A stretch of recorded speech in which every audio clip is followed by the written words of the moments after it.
வெண்ணிலாவும் முத்தரசனும் இணையற்ற தம்பதிகளா இருக்க போறாங்க.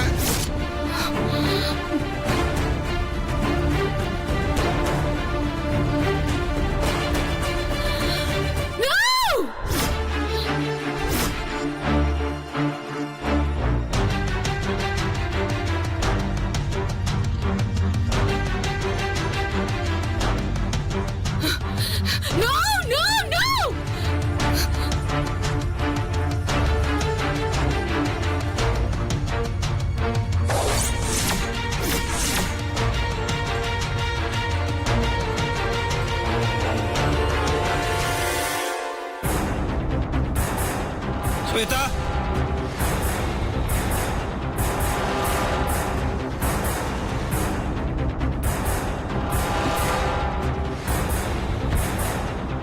ஏய் ஸ்வேதா,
வெண்ணிலாவும் முத்தரசனும் இணையற்ற தம்பதிகளா இருக்க போறாங்க.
ஏமா உனக்கு அறிவு இல்ல? வண்டி வர்றது கூட தெரியாம பகல்ல பைத்தியமா நடந்துட்டு இருக்க. அடிப்படி சுத்தினா என்ன பண்றது? வேற எந்த வண்டி கிடைக்கலையா? என் வண்டி தான் கிடைச்சதா? போ போமா.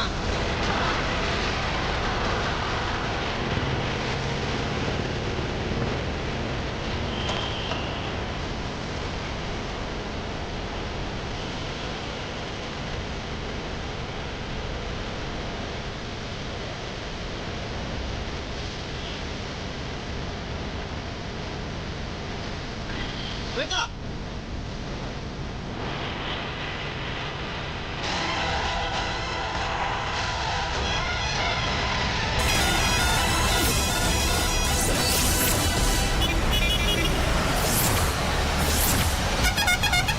ஸ்வேதா,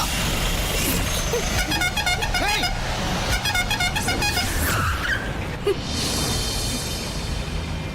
கண்ணு தெரியல உனக்கு?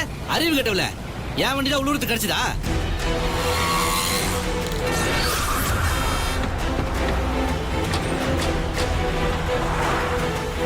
அடிங் மூஞ்சி மொகரேன் பாரு. சீ பே.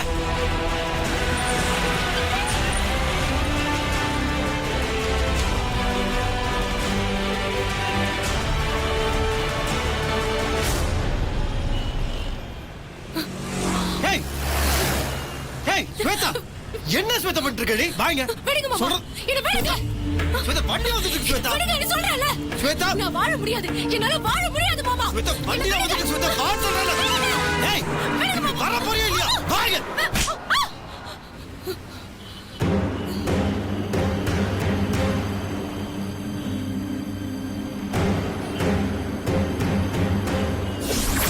ஏய் அறிவில்லை உனக்கு, பைத்தியமா பிடிச்சிருக்கு. ஆமா, திட்டம் போட்டு என்ன பைத்தியமாக்குறது நீங்களும் வெண்ணிலாவும் தான். ஊரறிய உலகறிய அந்த வெண்ணிலாவை நீங்க தூக்கி மணி அடிக்க வச்சிட்டீங்களே. கல்யாணம் எனக்கும் உங்களுக்கும் நடக்கணும்னு தானே நிச்சயமாயிருக்கு. அப்படி இருக்கும்போது எல்லாரும் பார்க்க வெண்ணிலாவை நீங்க மணி அடிக்க வச்சதுக்கு என்ன அர்த்தம் மாமா?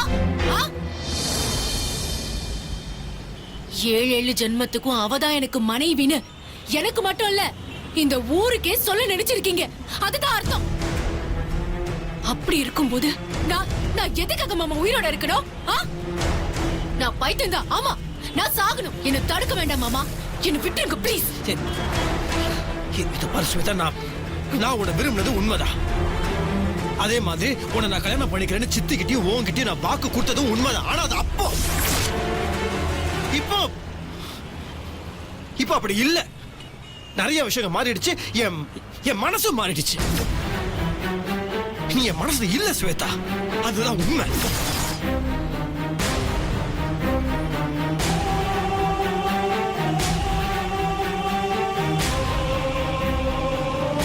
என் மனசு பூரா இப்ப வெண்ணிலா மட்டும் தான் இருக்கா. இது சொல்றதுக்கு நான் பயப்படவும் இல்லை, வெக்கப்படவும் இல்லை. ஏன்னா அதுதான் உண்மை.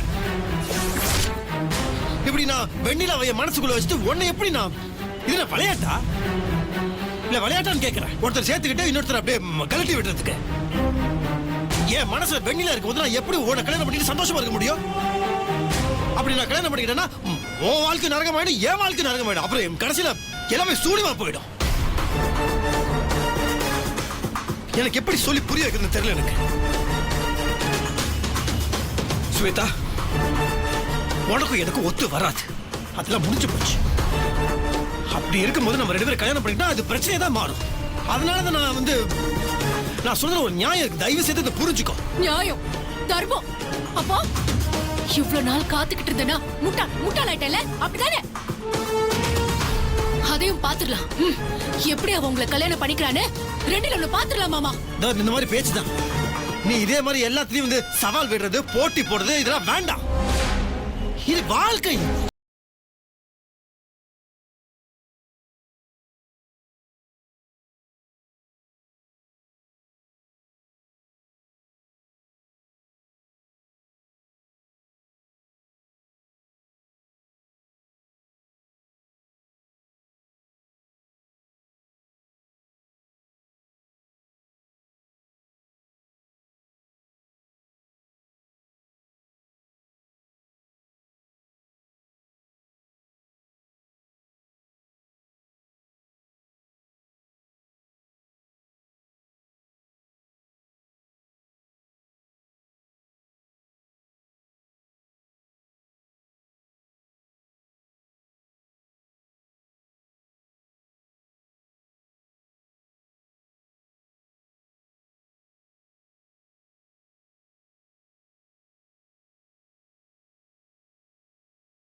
புரியலையா? நான் பேசுறது உனக்கு புரியலையா? அது மண்டல ஏறல.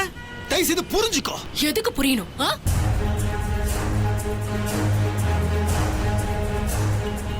இத்தனை நாளா உங்களை நினைச்சு வாழ்ந்தனா வெறும் கையோட போகணும். வெண்ணிலாவை கல்யாணம் பண்ணிக்கிட்டு நீங்க 2 பேரும் மட்டும் சந்தோஷமா இருப்பீங்க. அதுக்கு மட்டும் நான் விடவே மாட்டேன். என் வாழ்க்கைக்கு என்ன உத்தரவாதம் இருக்கு? என்ன உத்தரவாதம் இருக்கு? என்ன பேசிட்டு இருக்க ஸ்வேதா? சும்மா வாய்க்கு வந்தபடிதான் பேசிட்டு இருக்காது, புரியுதா? ஸ்வேதா, ஒருத்தர் மேல நம்மளுக்கு அன்பு வரணும், காதல் வரணும், அவங்களை கல்யாணம் பண்ணிக்கிற எண்ணம் இங்க இருந்து வரணும். உன் மேல எனக்கு வரல. அது ஏன் உனக்கு புரிய மாட்டேங்குது? அதை புரிஞ்சுக்கோ. ஏன் புரிஞ்சிருச்சு மாமா, நல்லா புரிஞ்சுக்கிட்டு தான் பேசுறேன். இப்போ நீங்க எவ்வளவு தூரம் என்ன ஏமாத்தணும்னு திட்டம் போட்டு வச்சிருந்தீங்கன்னு புரிஞ்சுக்கிட்டு தான் பேசுறேன் மாமா. பாரு, நானும் சொல்லிட்டே இருக்கேன். எனக்கு கோவம் வர மாதிரி பேசிட்டு அதுக்கப்புறம் வாட போலாம். விடுறா விடுறா. என்னடா பேசிட்டு இருக்காவ? சவால் விடுறா. நடுரோட்டில் நடந்து போற லாரி பஸ்ல அடிபட்டு செத்து போனா எவடா பொறுப்பு? அப்புறம் அதுவும் என் தலையில விழும். தேவை எனக்கு. அதான் உங்களுக்கு கவலை. நான் செத்துருவேன் உங்களுக்கு கவலை இல்ல, மத்தவங்க ஏதாவது சொல்லிடுவாங்கன்னு கவலை உங்களுக்கு, அப்படிதானே? ஆமா அப்படிதான் என்னப்பா இப்ப என்னன்னு கேக்குறான்.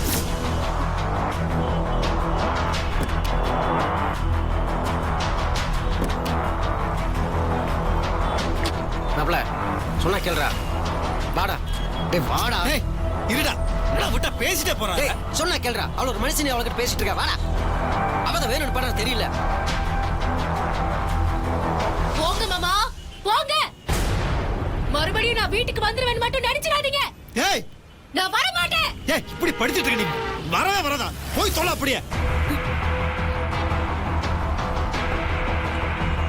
சும்மா கத்திட்டு இருக்க. டேய் வாடா.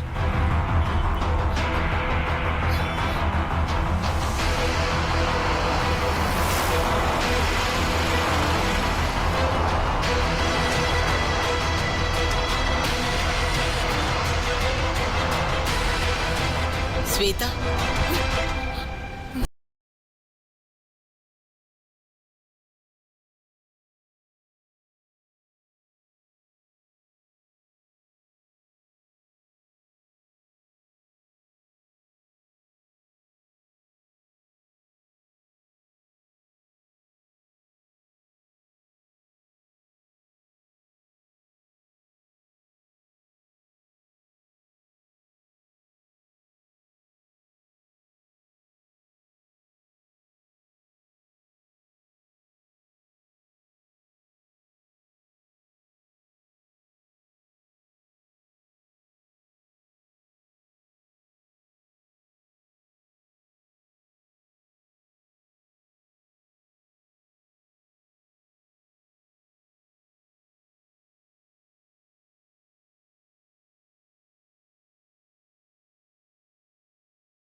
அப்படியே உடம்பெல்லாம் கூசுது அத்தை. இதை விட வெக்கத்தையும் மானத்தையும் விட்டுட்டு ஒருத்தி இருக்க முடியுமா என்ன? என்ன கட்டிக்கோங்க மாமா, உங்களுக்காக தான் நான் காத்துக்கிட்டு இருக்கேன்னு கெஞ்சினேன். ஆனா வீணா போன அந்த வெண்ணிலா அவர அவ்வளவு மயக்க வச்சிருக்கா. எல்லாத்துக்கும் காரணம் அந்த வெண்ணிலா தான் அத்தை. எல்லாரையும் தூண்டி விட்டு அப்பாவி மாதிரி வேஷம் போட்டுக்கிட்டு இருக்கா. நான் சொல்றத கேளுமா, அவசரப்படாத. நான் முத்தரசன் கிட்ட பேசுறேன். அதனால எந்த பிரயோஜனமும் இல்ல. அப்படி ஒரு மந்திரத்தை ஸ்ட்ராங்கா வெண்ணிலா போட்டு வச்சிருக்கா. அப்படி அவரை வசியம் பண்ணி வச்சிருக்கா. இத பாருமா, முத்தரச முதல்ல மாதிரி இருந்தா எந்த பிரச்சனையும் இல்ல. அவன் இப்ப ரொம்பவே மாறிட்டாமா. அவன் உன்கிட்ட பேசுற மாதிரி என்கிட்ட எதிர்த்து பேசினா எதுவுமே பண்ண முடியாதுமா. எல்லாமே கைமீறி போயிடும். ரொம்ப அழுத்தம் கொடுத்தா மிகப்பெரிய சிக்கலை ஏற்படுத்திடும் ஸ்வேதா.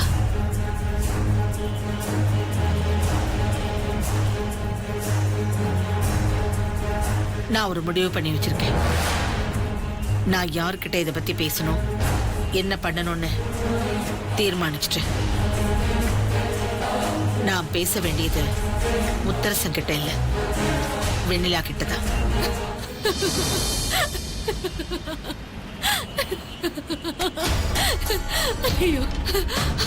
ஏய் ஸ்வேதா, என்ன இது?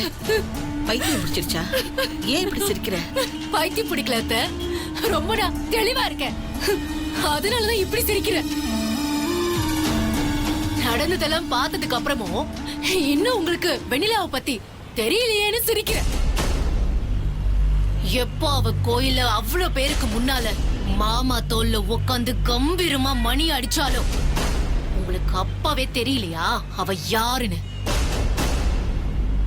அவ இனிமே உங்க பேச்சுக்கு கட்டுப்படுவானோ மரியாதை கொடுப்பானோ எனக்கு தோணல. இனிமே அது நடக்கவே நடக்காது. நீ அப்படி நினைக்கல. அவ இன்னும் என் மேல அந்த பயத்தோடையும் மரியாதையோடையும் தான் இருக்கா. கண்டிப்பா நான் பேசினா அவ என் பேச்சு கேட்பா. நீ அவசரப்பட்டு எந்த முடிவும் எடுக்காத ஸ்வேதா, நான் பாத்துக்கிறேன். ஏய் ஸ்வேதா, எங்கடி போன? உன்னை எங்கெல்லாம் தேடுறது? இங்க உன் வண்டிய பார்த்தேன், அதனால தான் நீ இங்க இருக்கிறது தெரிஞ்சது. ஸ்வேதா வாடி போலாம். அத்தை, எனக்கு மனசு சரியில்லை. நான் ஃப்ரெண்ட்ஸ் கூட வெளியே போயிட்டு வரேன். நீங்க வீட்டுக்கு போங்க. சரிம்மா.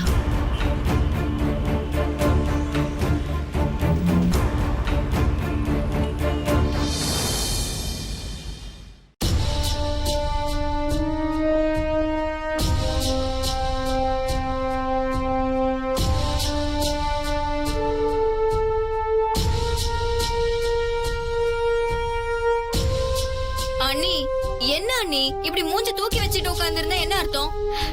கோவில்ல அந்த மணியை யாராலையும் அடிக்க முடியல. சர்வ சாதாரணமா அண்ணன் தூக்குனதும் அந்த கோவில் மணியை அடிச்சிட்டீங்க. அதுவும் ஒரு தடவை இல்ல, 2 தடவை இல்ல, 3 தடவை. டங்கு டங்கு டங்கு நடிச்சா.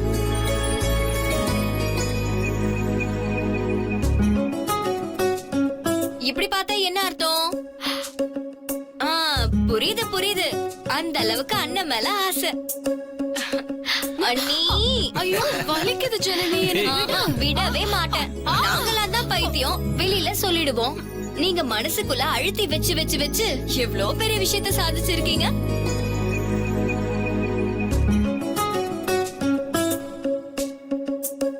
அப்பா, இப்போதான் உண்மையை ஒத்துக்கிட்டு முகத்துல ஒரு சிரிப்பு வருது.